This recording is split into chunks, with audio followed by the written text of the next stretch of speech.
Sabi impeduasa. Se aboa kokote ba kokote kote so chen opapa kokote kote ya na oye kokote ba bone. Me se aseso bio. Se aboa kokote ba kokote kote so chen opapa kokote kote ya na oye kokote ba bone. Pia. Nyansa kotokuo. Sabe pepe na mpanyimfo se. Di ye wakom penatwe akowuo no. Wode atopande ene kwa asamado. Ansana ya ta be yare ntasentase no. Ne firi asante wa twede ya emu oden.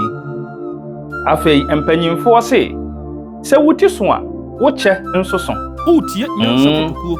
Se obi tumire ebeche wo a wonso chikusie koche no efiri se wo mu nyina no esie mu ene omu fire. Mesi aseso bio.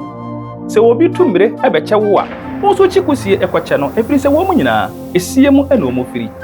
Piao se abusua panyine ya aye wie na onya mfaso a wo se mafameka.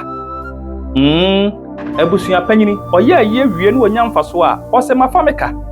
Sabe pepe na mpanyimfo se wo koto se dankwanta ye musa dankwanta se won kire me kwan efiri se dankwanta woni mu kwan ya enkanye ne se wo dankwanta yi se wo koto se dankwanta ye musa dankwanta se kire me kwan efiri se dankwanta ni kwan ya enkanye ne se wo dankwanta pia nyansa kotokuo ni o mpanyi se diodu akwaban tiase a okuruma kantanka odidida. Se diodu akwaban tiase a okuruma kantanka wo mo edidida. Sa pepe na mpanyimfo se kwakwa de bi wura fi ankama batafuo di dadebo. Se kwakwa de bi ni wura fi ankama batafuo odi dadebo.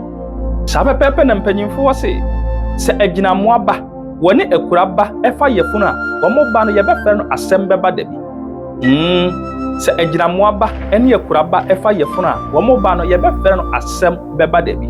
Piao wenso ne ebe ahodo bi no mu amede ama wo ne.